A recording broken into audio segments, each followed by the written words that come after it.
Guto atua como apresentador e roteirista de Nos Trinks, um programa de design brasileiro no canal GNT. E desde 2012 tem uma coluna quinzenal de design na Folha de São Paulo. E agora apresentando design, memória e comportamento na era digital, Guto Requena.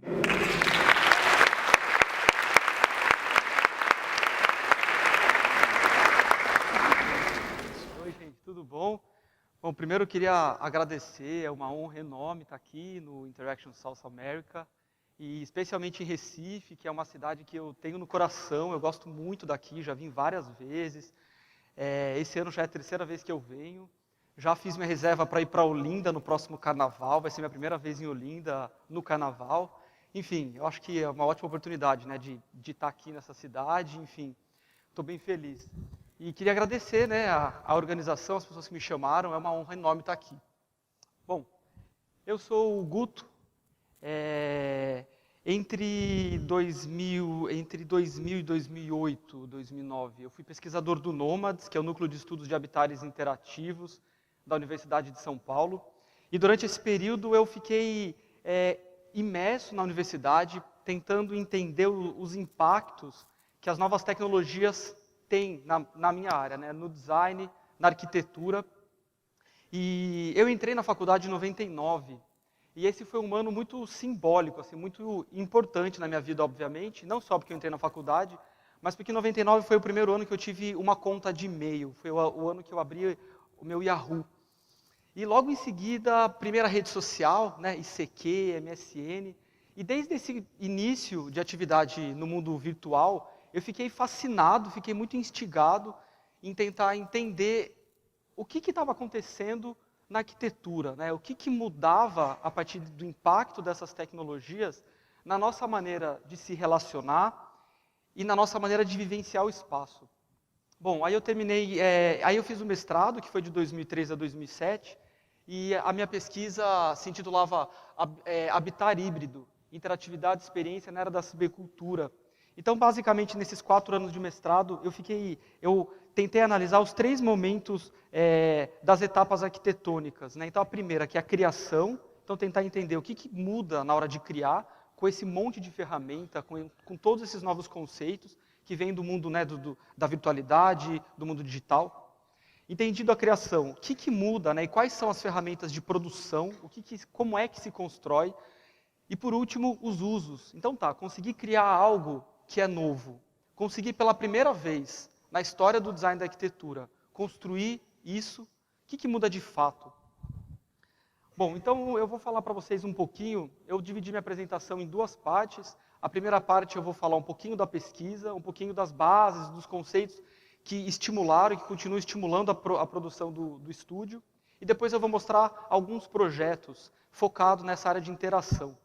Eu abri o estúdio em 2008 e mais ou menos em 2010 que finalmente eu consegui voltar para a área acadêmica e venho conseguindo desenvolver projetos, produtos, interiores, cenografia, utilizando novas tecnologias. Eu acho que no estúdio hoje para a gente é muito claro que a arquitetura e o design não é feito somente apenas de cor, forma, luz, textura, mas que componentes digitais, Arduino, sensores, hardware e software das mais diversas maneiras são tão importantes quanto o tijolo, quanto o concreto que eu levanto uma casa.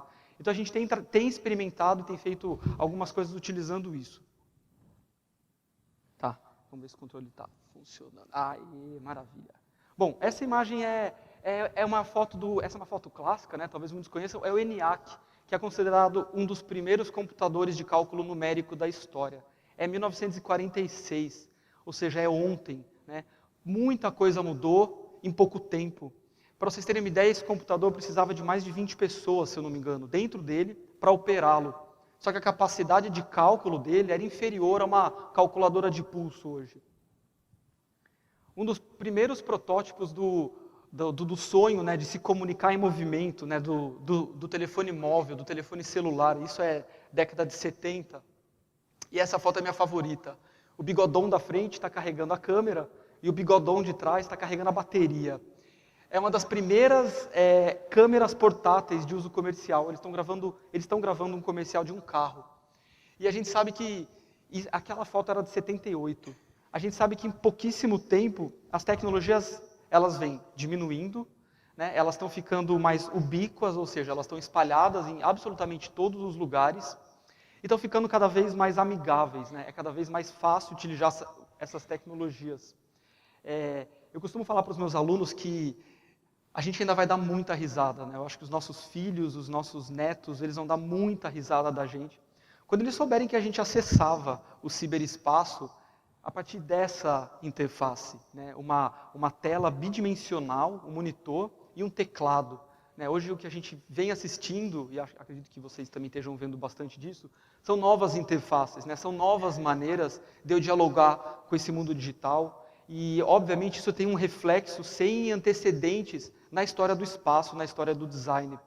Né? Face recognition, eye tracking, heartbeat, localizador de espaço, de voz, enfim, isso tem sido para nós no estúdio matéria fundamental para a gente fazer design. Eu acredito também que a gente faz parte de uma geração muito importante na história da humanidade, porque a gente é a única geração, né, que nasce em ambiente analógico e vivencia, né, essa passagem para o ambiente digital. Todas as próximas gerações já nascem no ambiente digital. Portanto, teoricamente, teríamos, né, uma capacidade de reflexão diferente, né, uma vez que a gente conseguiu vivenciar essa passagem. Bom, as máquinas vêm ficando menores, e eu acho que uma das principais características, né, da cultura digital, pelo menos uma das mais instigantes, é que agora a gente é produtor de conteúdo, editor de conteúdo. Né? Todo mundo que está aqui tem rede social, posta foto, escreve texto, tem um blog. Então, de modo geral, a gente é muito diferente da geração anterior, né? que se acostumou a ficar sentada na frente da televisão, recebendo aquele conteúdo, né? De uma maneira muito mais contemplativa, de uma maneira muito mais passiva. Eu acho que dentro da área de arquitetura, especialmente, a noção de que o trabalho em casa também volta a acontecer com muita força, redimensiona completamente a maneira que a gente ocupa o espaço. Né? De que maneira que eu recebo o meu cliente dentro de casa, ele passa pela sala, ele invade meu espaço privado, eu consigo criar um tipo de arquitetura que seja reconfigurável, flexível, móvel, né? Que possa de fato transformar minha casa num escritório.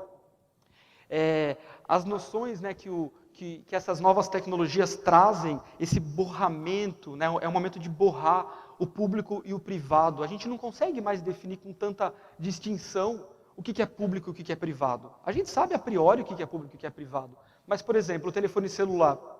Quando eu estou... Bom, a gente já cruzou com essa situação várias vezes. Né? Às vezes você está ali, sei lá, na rua, na academia, no ônibus, e tem alguém perto de você com o telefone celular, e de repente está brigando, está gritando com a esposa, está terminando um casamento ali do seu lado.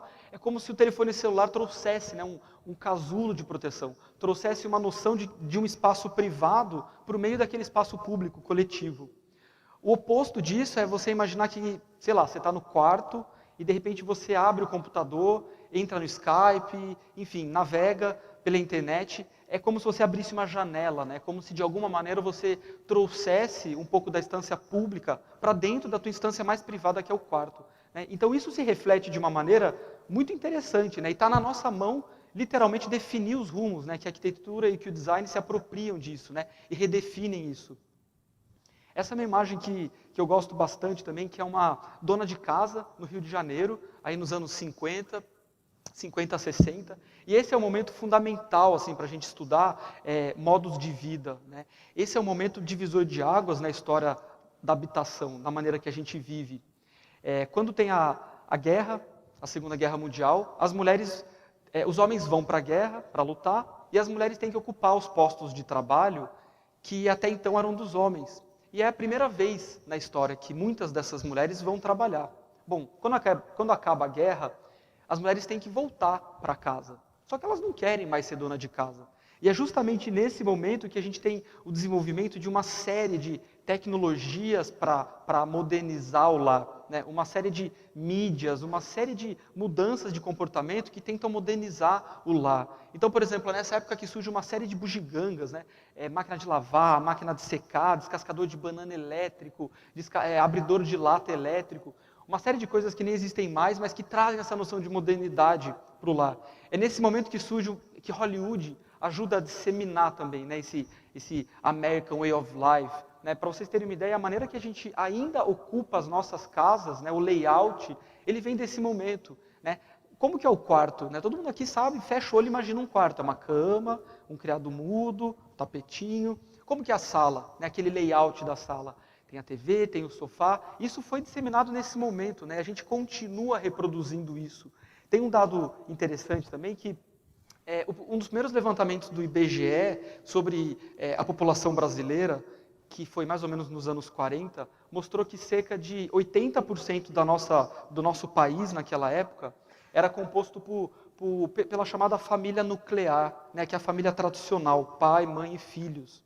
Os dados mais recentes, que são de 2011, nos mostram que esse número caiu para um pouquinho menos de 50%. Ou seja, 50% da população brasileira ainda é a família tradicional, tem a configuração familiar tradicional, mas os outros 50% são formados por vários outros grupos familiares. Né? Isso tem que ser dado fundamental para quem quer entender comportamento, modos de vida e arquitetura. No entanto, a gente continua reproduzindo a casa daquela maneira tripartida. Né? A gente fala da tripartição burguesa.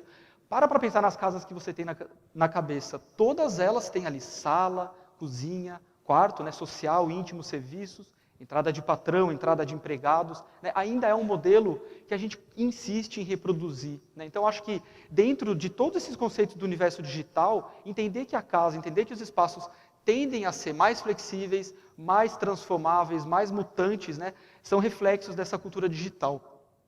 Essa áurea, né, sempre glamurosa da tecnologia, essa imagem é incrível, é um dos primeiros protótipos de videocassete, né, do cinema em casa.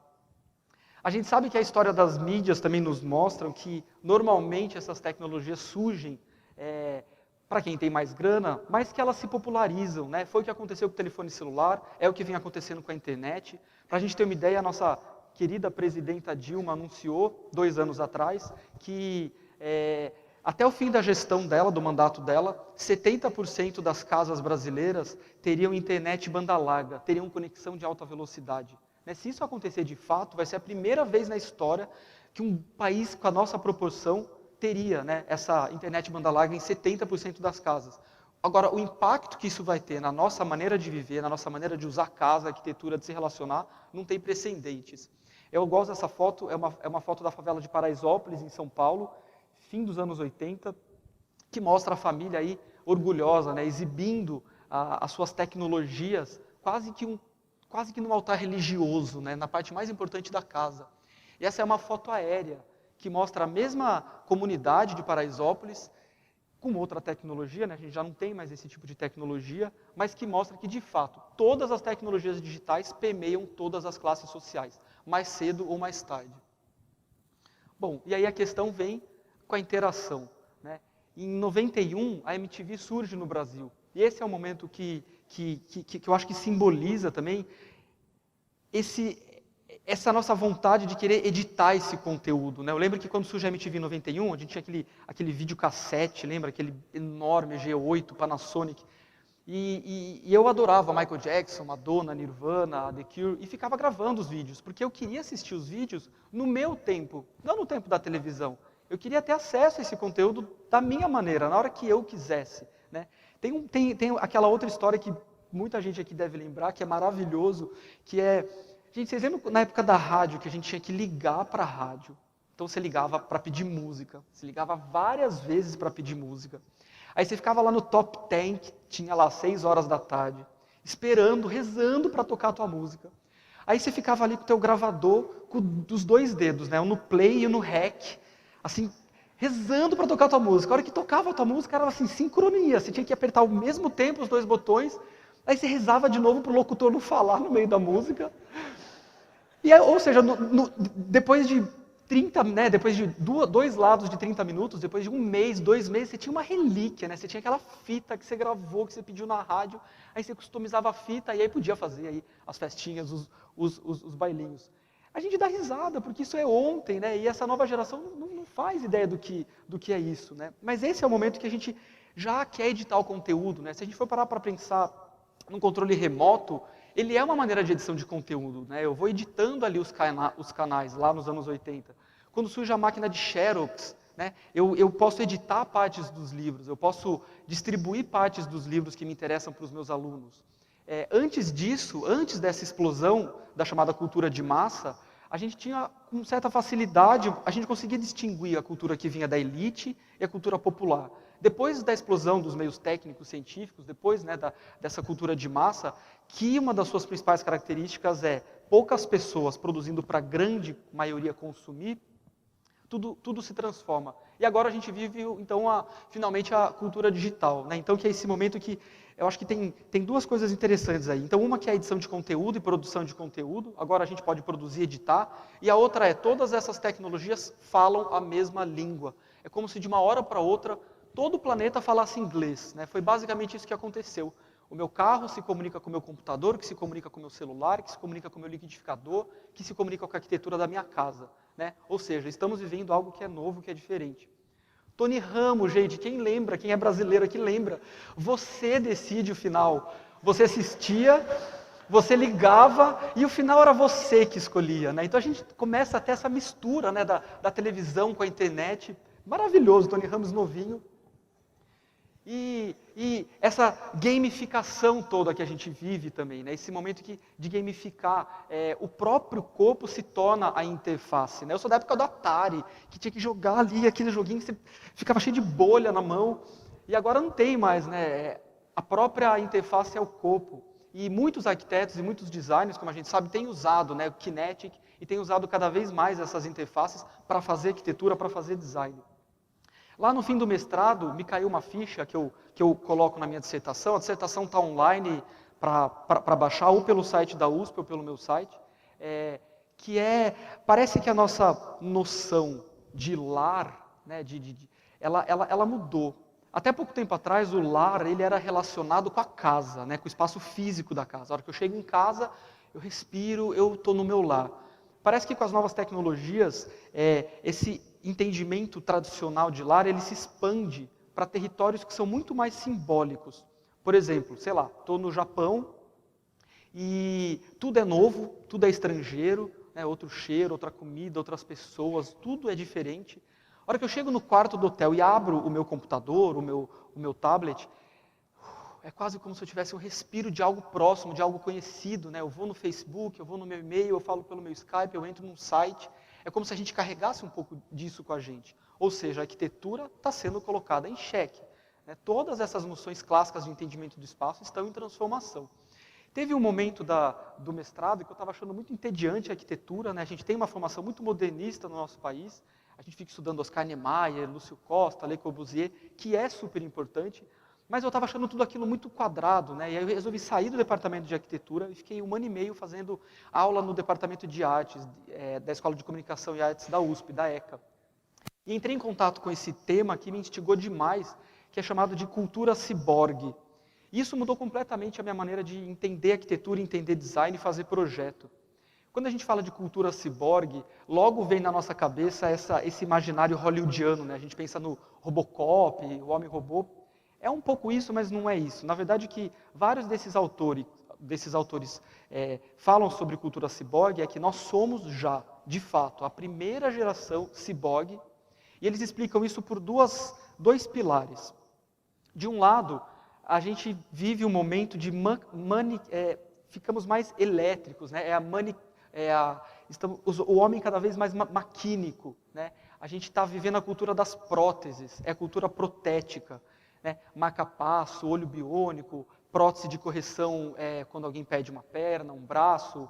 Se a gente for parar para pensar no submarino, é uma prótese. Ele leva o meu corpo físico para um fundo que eu não conseguiria ir normalmente.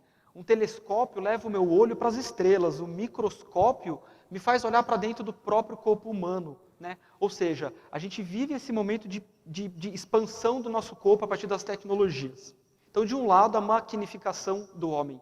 Do outro lado, a humanização da máquina, né? É uma palavra um pouco difícil de falar, mas parece que as máquinas estão cada vez mais fáceis, mais amigáveis, nos entendendo mais. Então, de um lado, elas estão ficando mais humanas.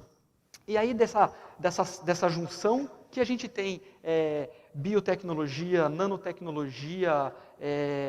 Eu acho que estudar a arte contemporânea é uma maneira da gente olhar para essas pessoas que são antenas, né? Eles captam esse meio e transformam isso em arte. Então, se a gente quiser entender o que está acontecendo agora, eu acho que nada melhor do que olhar para a arte. Esse é o Stellar, que talvez muitos conheçam. Ele é um artista australiano e ele desenvolveu a teoria do corpo obsoleto. Ele fala que o corpo humano, frente ao avanço das tecnologias, está ficando cada vez mais obsoleto. A gente vive poucas horas sem ar, poucas horas sem água, sem comida, enquanto as tecnologias não param de se desenvolver. Então é dessa crise que a gente vive, entre o orgânico e o maquínico, que ele tira proveito para fazer o trabalho dele.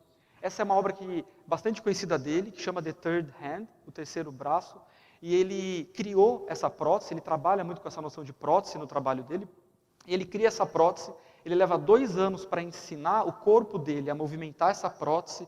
Então, basicamente, através da contração dos músculos do estômago e da perna, que ele consegue fazer esse braço se mexer. E essa é uma apresentação que ele faz no Pompidou, em 82, onde ele escreve com as 3 mãos a palavra evolution. Clonagem, está dentro desse pacote de cultura ciborgue. Nosso queridíssimo Steve Jobs, na primeira interface gráfica, o surgimento do PC, do personal computer, da internet. Essa é uma foto que eu amo também, é uma foto início dos anos 90, na Alemanha. E a gente sabe que essas tecnologias elas estão mudando, né, elas estão mudando o nosso aparelho sensorial, estão mudando o nosso aparelho cognitivo. Então, um dos reflexos dessa geração ciborgue, que somos nós, é uma outra maneira de se relacionar com o mundo. Então, de fato, nossa cognição está mudando. Foi publicado um artigo na Alemanha, 12 anos atrás, que comprovou cientificamente que crianças que jogam muito videogame, de câmera subjetiva, com alto teor de violência, né, que são esses jogos que você fica por trás do personagem, essas crianças têm uma visão periférica ampliada em até 10 graus. Ou seja, é um dado científico que comprova que a maneira de olhar para o mundo, de receber informação visual, se transformou. A gente nem precisa ler esse tipo de artigo para saber que isso é verdade. Quem tem criança em casa, quem tem filho, irmão pequeno, vê a maneira, né, que gesticula, que toca nas telas. Para eles é muito mais orgânico, é muito mais sensível, né? Tem um autor russo chamado Douglas Ruskov, e ele usa esse termo, ele fala que não são mais os teenagers, são os screenagers, né? Vivemos a geração das telas. Uma amiga minha me ligou um tempo atrás, ela falou, Guto, eu preciso te contar, eu sei que você adora essas coisas. Ela me contou 2 coisas interessantes. Uma era essa noção do corpo ampliado, né, do corpo expandido. Então ela estava no Canadá, o marido dela, que é canadense, estava no México. Eles iam comemorar 5 anos de casado, e eles ligaram o Skype. Combinaram de fazer a mesma massa, tomar o mesmo vinho, criaram ali um ritual, e ela falou que quando ela desligou o Skype, ela falou, Guto, bom, não sei o que eles fizeram depois da conversa, mas ela falou que, Guto, a sensação é que eu tive com ele, né? Quando a gente desligou a tela do computador, era uma sensação de presença, né? Então, peraí, as tecnologias estão de fato mudando a nossa relação com o tempo e com o espaço. E vivemos esse momento que a gente se apaixona. Estava contando da minha amiga, tinha um segundo caso que é bom também. Ela teve uma criança, eles têm um bebê, e aí diz que o filhinho dela chegou na frente da televisão um dia, pichuchuco de tudo, assim. Foi na frente da televisão, e aí começou a fazer esse movimento, né? E olhou para ela e falou, como assim, né? Tipo, não está funcionando, por que eu não consigo mudar essa televisão, né? E é isso, né? Então a gente vive esse momento que a gente tem que interagir agora. Volta lá para casa. A gente mora naquela casa tripartida, burguesa, separada em social, íntimo e serviços, com móveis pesados, estanques. Eu estou falando da casa, mas pode ser o nosso escritório, pode ser os outros espaços, né? Pouca coisa mudou, pouca coisa vem mudando na maneira de fazer arquitetura. Bom, dentro dessa salada de fruta da cultura ciborgue, que eu acho super interessante, tem aí uma geração de crianças que se apaixonou por um robô, né? O Aibo, que foi o cachorro da Sony dos anos 2000. Então a gente começa a assistir esse momento muito louco, né? Imagina que um monte de criança japonesinha lá em Tóquio, no Japão, se apaixonando por um robô, né? Se apaixonando por um cachorro robô. E a gente tem aqui a última imagem, que a gente fica refletindo muito sobre essas novas interfaces, né? Está na nossa mão definir isso. Quem assistiu o filme Matrix se lembra, né, que, na verdade, o Matrix nos mostra uma situação que é o fim da interface, né? É cérebro-computador ligado diretamente. E a gente sabe que isso já é uma realidade. Tem uma série de universidades, uma série de pesquisas sendo feitas. Essa é uma das primeiras pesquisas divulgadas, bem-sucedidas, de interface cérebro-computador, tem 10 anos. Eles criaram essa interface cérebro-computador, bom, e aí treinaram o macaquinho. Sempre que ele estava com fome, ele apertava um botão e a banana vinha até ele. Estava com fome de novo, apertava o botão, a banana vinha até ele. Aí foram lá no laboratório e deceparam, cortaram os 2 bracinhos do macaco e colocaram a interface cérebro-computador. Ele pensava no ato de apertar o botão, a banana vinha até ele. Bom, eu acho que esse foi assim, um pouco das coisas que tem me instigado, que tem instigado o Estúdio Guto Requena. Eu falo para os meus alunos também que não adianta a gente olhar para tudo isso de uma maneira nem muito diabólica, né? Ai meu Deus, que medo, para onde a coisa vai? E nem muito angelical, né? Ai, nossa, que fascínio. Eu acho que a gente tem que tentar encontrar um meio termo, criticar e propor, né? Então, acho que o que a gente vem tentando fazer no estúdio agora é ser mais propositivo, né? Vamos experimentar essas tecnologias, esses sensores, o que o Arduino, como é que eu posso fazer um espaço se transformar completamente a partir da minha emoção, a partir do batimento cardíaco, a partir do suor, por exemplo. O Estúdio Guto Requena é formado hoje, nós somos ali em 15 pessoas, e a gente fica em São Paulo, em Pinheiros. Eu acho que as palavras-chave, né, do estúdio são, assim, acho que um pouco do que norteia todos os projetos, essa noção de realidades mescladas, né, realidades híbridas, como sobrepor o analógico e o digital para criar ambientes que são ampliados, ambientes que são interativos. A noção do processo, né, eu acho que se uma peça que eu crio é bonita ou feia, não é a finalidade. Claro que eu fico feliz se alguém acha que é bonita, mas ela não é a finalidade. Vocês vão perceber que das peças que eu vou mostrar, a maior parte delas, elas são resultado de um processo, né? Então, muitas vezes, o que eu acho muito interessante, a gente não tem controle. A gente não sabe como é que vai terminar essa forma. A gente está muito mais interessado em investigar esse processo. A noção da memória, né, como é que a gente não precisa projetar mais uma cadeira. Já tem cadeira demais nesse planeta, a gente não precisa projetar mais uma abajur, mais uma cama, já tem objeto demais, né? Então, é uma responsabilidade muito grande e a gente acredita que 2 fundamentos poderiam ser interessantes para a gente aplicar no design. Uma é memória, né? Então como é que eu trago um pouco da minha história, da história da minha família, do meu país, enfim, alguma história para aquilo que eu vou projetar. E o segundo é, como é que eu faço o usuário se envolver emocionalmente com aquela peça? A gente acredita que se ele se envolver emocionalmente com essa peça, o ciclo de vida da peça vai ser muito maior. Ele não vai precisar descartar essa peça porque saiu de moda, por exemplo, que é uma coisa que não faz a menor noção, né? Então, falar de sustentabilidade nesse nível mais afetivo é uma coisa que a gente tem se interessado no estúdio. E eu falo também que a gente é, acima de tudo, contador de história, né? Então, acho que os nossos espaços, as nossas criações, têm que refletir um pouco isso. Bom, eu vou só passar por cima de alguma coisa de portfólio. A gente criou uma série de produtos, a gente chegou a fazer alguns projetos residenciais no início do estúdio. No ano passado, a gente fez o primeiro grande edifício em São Paulo, ele está sendo construído, chama Edifício Brasil, eu assino junto com o Marcelo Rosenbaum.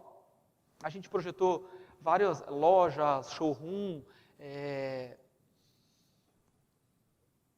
a gente tem feito bastante espaço corporativo, né? Então, eu tenho atuado como diretor criativo dentro do estúdio, e a gente percebeu que é um nicho muito interessante, né? Criar escritórios. De maneira geral, os escritórios no Brasil são muito caretas, são muito tradicionais, e tem uma demanda muito grande de fazer novos escritórios. No ano passado, eu fui selecionado pela Google para desenhar o headquarter, a sede da Google no Brasil. O projeto ficou pronto esse ano, a gente assina junto com a W, e foi com certeza o nosso projeto, o nosso maior projeto, o nosso projeto mais importante até hoje, né? A gente ficou 1 ano no cérebro da Google, viajando para os Estados Unidos várias vezes, fazendo vários workshops, entendendo como que aquela empresa se comporta para conseguir criar o espaço deles. Esse ano a gente acabou de entregar o Walmart, que é o walmart.com, que quando chegou até nós, a gente falou, puxa, mas é uma empresa tão tradicional, né, tão careta, por que eles querem que a gente projete? E no fim a gente percebeu a abertura que mesmo as empresas mais tradicionais têm hoje, né, para criar espaços que sejam mais interessantes, para ter micro-lounge, sala de estúdio de música, campo de golfe, quadra, né? Então essas grandes empresas estão querendo cada vez mais trazer esse tipo de ambiente. Em 2010 a gente fez o primeiro discoteca, que foi a Hot Hot, e na verdade a gente ganhou o prêmio Melhor da Arquitetura com esse projeto. Era um galpão abandonado há 18 anos. Então quando a gente criou o clube, a gente queria deixar as marcas, né, históricas desse móvel abandonado, então a gente deixou as paredes descascadas, deixou esse visual mais industrial. E foi interessante porque foi a primeira vez que a gente trabalhou com uma grande tela interativa, né? Então a pista...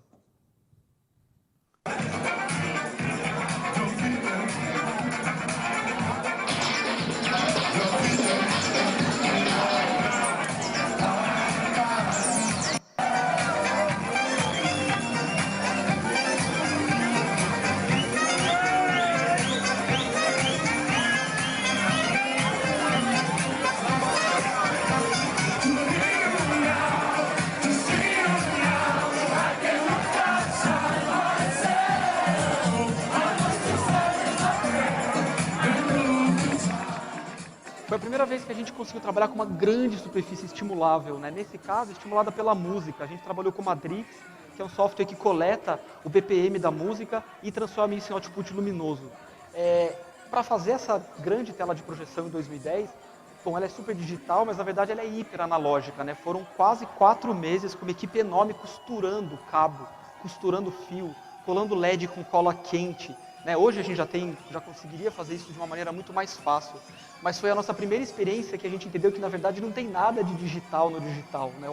O digital é super analógico, tem muita ralação, tem muito dedo cortado, cola quente, dedo que cola com super bonder.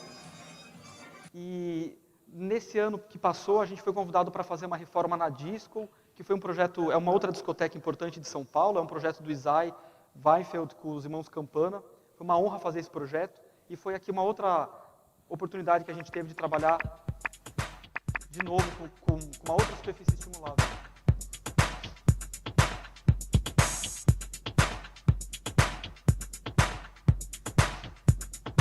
Take my hand, guide me through this. We call love.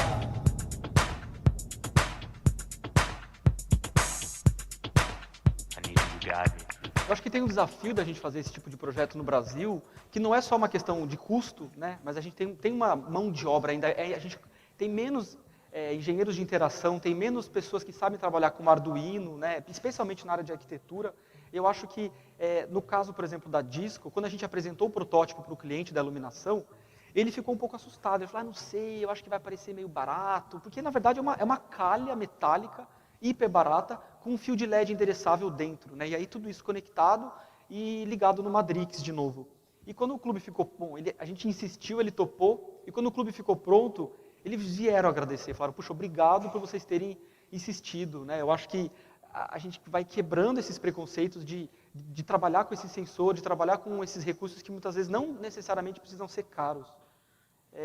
A gente começou a fazer bastante cenografia de uns 2 anos para cá, e eu acho que é uma das coisas mais prazerosas fazer cenografia, porque a gente consegue, acho que, extrapolar muito mais os limites de criação, né, quando você constrói um espaço temporário. O Sesc é um dos maiores clientes do escritório hoje, a gente tem feito várias experiências interativas com o Sesc.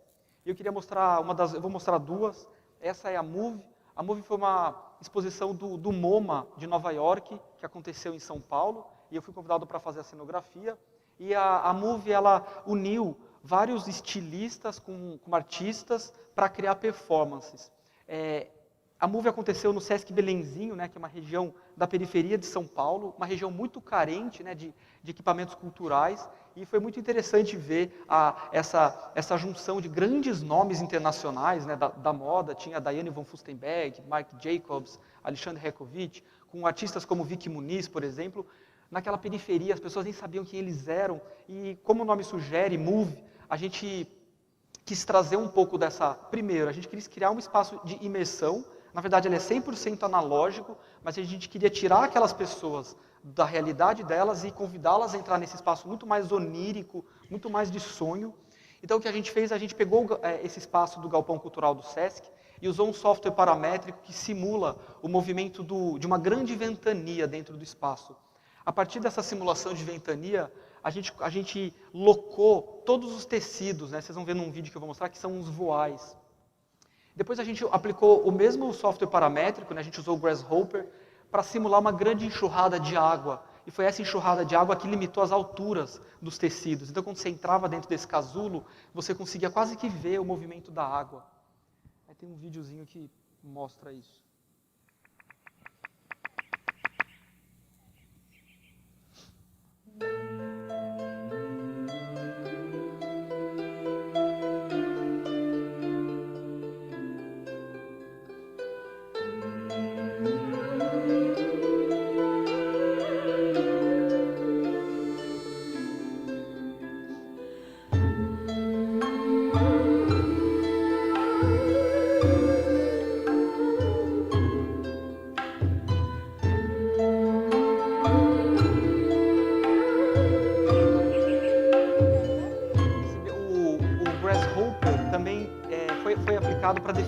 cores dos tecidos.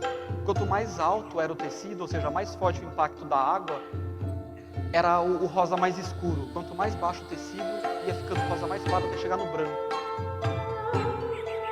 Eu acho que uma das questões é como essas novas ferramentas, né, de que maneira a gente pode experimentar isso no dia a dia, né? Tinha que ser uma obra temporária, barata. Agora a gente acabou de entregar a Twitteratura, que foi uma mostra que fala sobre o ambiente literário que surge no Twitter. É um movimento muito forte internacional, foi a primeira exposição desse tipo no mundo. E aí a gente foi interessante que foi também a primeira vez que, como arquiteto, eu fiz esse projeto junto com outro escritório chamado Marco Brajovic. E a gente, também arquitetos, né, a gente teve que desmaterializar a arquitetura. A gente decidiu ter um único gesto, que é uma grande tela de projeção. Deixa eu avançar um pouquinho o vídeo, que a gente já está correndo com o tempo. É uma grande tela de projeção com 17 metros de comprimento por 3 de altura. E os visitantes dessa exposição interagem com o conteúdo a partir do próprio corpo. Então a gente colocou 5 sensores, 5 kinetics na frente da tela, e conforme as pessoas andavam por essa tela, elas podiam interagir com esses conteúdos. E foi incrível, assim, também foi na periferia, foi em Santo Amaro, que é uma outra periferia hipercarente de São Paulo, e foi fascinante ver como as crianças, né, o Sesc tem um público muito jovem, crianças, idosos, interagiam com aquilo, né? Era um espaço imersivo, era um espaço híbrido, né? Era um espaço que era colaborativo, as pessoas poderiam, em tempo real, construir o conteúdo da exposição. Está muito escuro, né? Está um pouco difícil de ver. Mas foi interessante porque caiu a ficha, né? Para fazer arquitetura eu não preciso, se eu não quiser, praticamente de matéria, né? Bom, em 2012, eu desenhei essa cadeira, que é a Noise, e ela foi uma cadeira que teve uma repercussão internacional muito grande. A gente viajou esse ano para mais de 10 países diferentes apresentando esse projeto. Vou mostrar para vocês. Onde, carregador?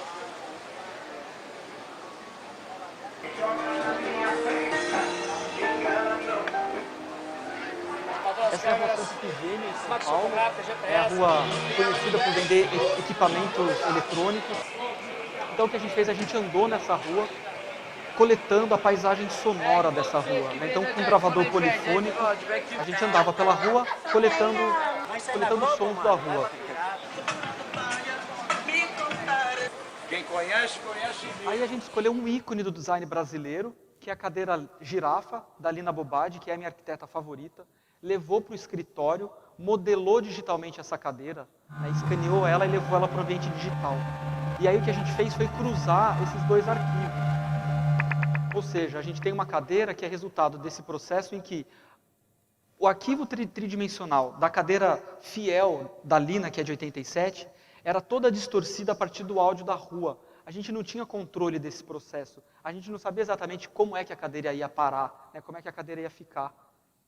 E aí a gente pega esse arquivo resultante e manda o arquivo para a Bélgica e imprime em 3D essa cadeira.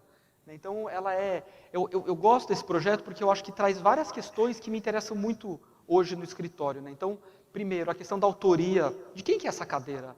Eu sou o autor? É a Lina? São os engenheiros de software que trabalharam comigo, de interação? É a máquina de impressora 3D? Quem é o autor dessa obra? Né? O que a gente está assistindo no design de produto, especialmente, é uma mudança sem precedentes na história, né? Muito impulsionado pela cultura digital e muito impulsionado pelas impressoras 3D. Se a gente parar para pensar que em poucos anos, com o meu telefone celular, eu vou poder escanear qualquer objeto e automaticamente enviar ele para uma impressora 3D que eu tenho na minha casa ou na esquina de casa, a gente vai começar a ter a gente vai piratear cada vez mais produtos, né? E uma coisa que a gente está interessado no escritório é como hibridar esses produtos, né? Puxa, que incrível se eu puder escanear a cadeira da Lina, misturar com uma outra cadeira, juntar esses arquivos, imprimir, transformar isso numa luminária, né? Então, eu acho que a gente vive esse momento que é muito instigante.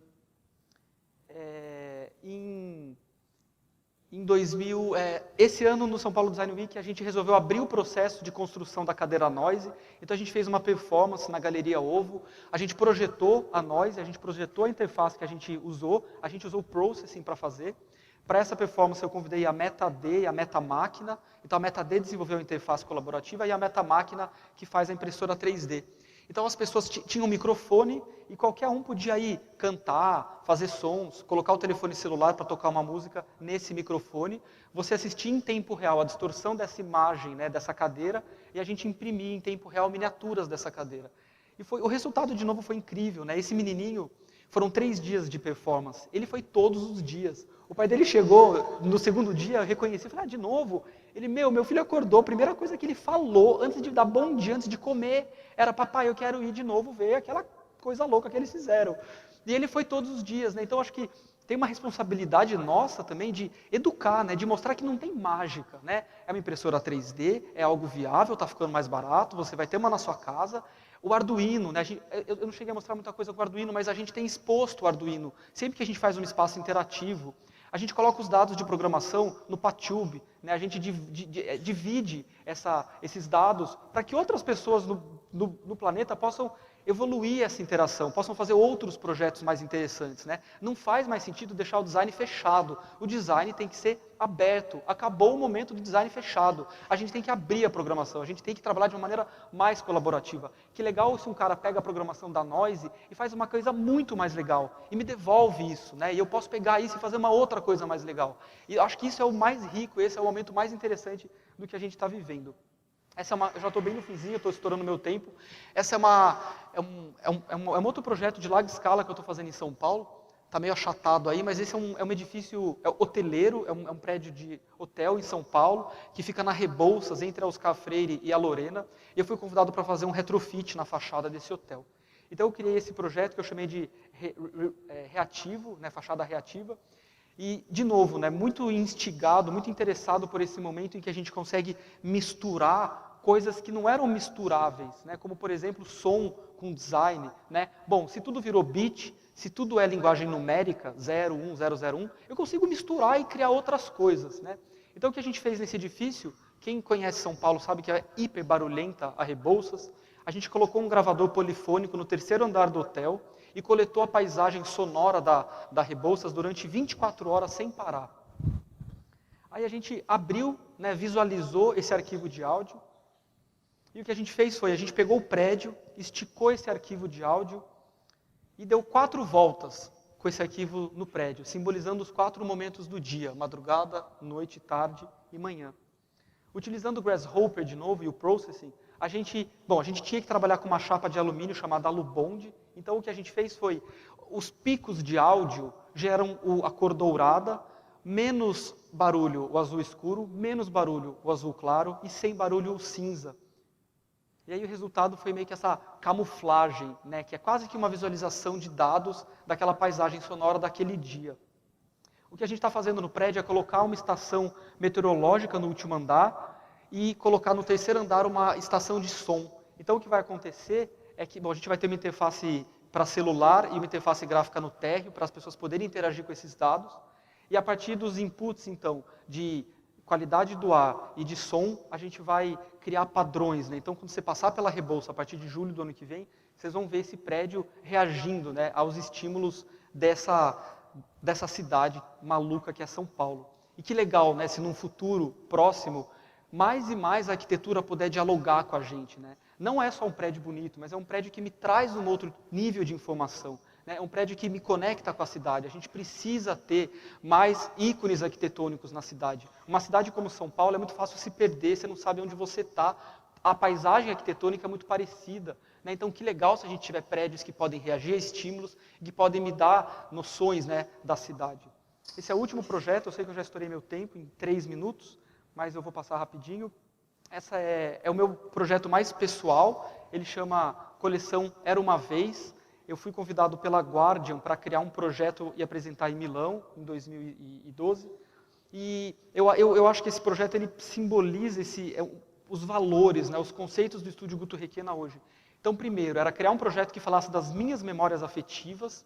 Segundo, utilizando tecnologias digitais, de novo, Processing, Grasshopper, Rhino, somado com as tecnologias artesanais. E eu vou terminar com um videozinho de 3 minutos que conta a história desse projeto. Vou só passar o vídeo, tá? Aí já. Dá tempo? Não, senão... Querem ver, gente? Senão eu desligo. Cadê? Ai, meu Deus. Agora não toca. Aí.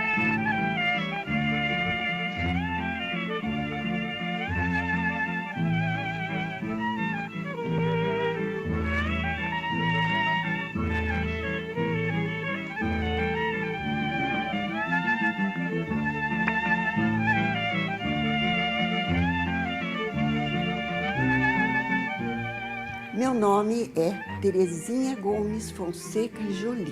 Quando meus netos eram pequenos, eu punha os 4 sentadinhos no sofá. E eu sentava numa poltrona. E eu contava história. Eu gosto de contar história. Às vezes eu esqueço algum pedaço, porque com a minha idade, sabe, a gente esquece algum pedaço, então a gente inventa alguma coisa. E eu gostava também de dramatizar. Então contava a história das 7 cabritinhas, então imitava a voz do lobo. E eu floreava tudo aquilo, enfeitava a história, porque quando a gente conta uma história, não é exatamente como está no livro, né? O interessante é a gente dramatizar, mas os netos todos gostavam, porque eu acho que não são todas as avós que têm paciência e gostam, né? E gostam de contar história. Interessante, o tempo passa tão depressa, né? Que a gente não percebe.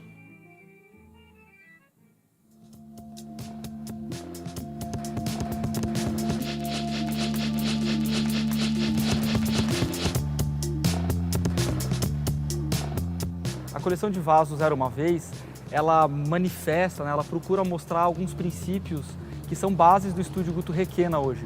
Então a questão da memória afetiva, a questão das novas tecnologias digitais, né, como as novas mídias, as novas tecnologias numéricas influenciam no design, influenciam na arquitetura e, fundamentalmente, a questão da brasilidade, né, ou da produção artesanal. Então acho que são pilares do estúdio Guto Requena e que de alguma maneira aparecem na coleção. Então, para a coleção, eu fui me inspirar nas histórias que a minha avó me contava na infância. Então a gente buscou 4 histórias e a gente transformou o arquivo de áudio num arquivo visual, utilizando a linguagem do processing. Então essa curva que é gerada pelo processing, ela é a transposição literal do drama narrativo da minha avó. Depois que a gente criou essa curva, a gente deixou ela de pé e rotacionou ela, né, de maneira que a gente cria uma forma 3D. Ou seja, é um arquivo de áudio, uma história da minha avó, que literalmente vira uma forma 3D. Eu tinha mais coisas para lhe contar. Aqui no Belenzinho se instalaram as primeiras fábricas e houve o desenvolvimento de toda a indústria vidreira nacional. É uma equipe que a gente se complementa, como se fosse um campo de futebol. Você tem que ter o cara que defende bem, o cara que ataca bem. E aí a gente consegue montar uma praça, que é o nome que a gente dá a um grupo de vidreiros que estão reunidos para montar uma peça ou produzir uma peça, né? Você fica em casa, cara, você fica, sabe, fica incomodado, querendo trabalhar e voltar, sentir esse calorzinho aí. A gente falou o calorzinho gostoso e tal, já acostumamos já, então a gente gosta de fazer, são 40 anos, né? Ele faz as peças grandes e eu faço peça pequena. Porque não dá, um vidreiro não fala assim que é o vidreiro completo, não existe vidreiro completo. E faz tudo numa fábrica de vidro, não existe. Todo mundo que vem aqui olha, vê o vidro mole e não acredita, entendeu? Ele acaba gostando, quer aprender, quer fuçar. Bom, eu acho que então que esse projeto, usando o telefone celular, eu gravei as histórias, pedi para minha avó me contar, que ela, fofura é minha avó, pedi para ela contar as histórias que ela me contava, selecionei 4 arquivos e programando no Processing, a gente criou uma maneira de identificar diferentes emoções na voz dela. Então aquela curva, ela vai se modificando a partir das diferentes emoções, de diferentes padrões de emoções que a gente consegue identificar na peça. E depois é produzida de maneira artesanal, né? Então eu acho que eu queria encerrar essa minha apresentação falando que eu acho que tecnologia não é maquiagem, né? Então se a gente cria esses, né, a gente vem criando esses projetos, eu acho que um desafio que a gente tem é olhar o projeto e falar, bom, eu posso tirar todas essas tecnologias, o que sobra? Se o projeto ainda existir sem essas tecnologias digitais, é porque elas não eram necessárias, elas eram apenas maquiagem. Se o projeto só existe de fato a partir das tecnologias digitais, é porque de fato a gente precisa ter essas tecnologias. Bom, obrigado, aqui estão os contatos e é isso, aproveitem o evento.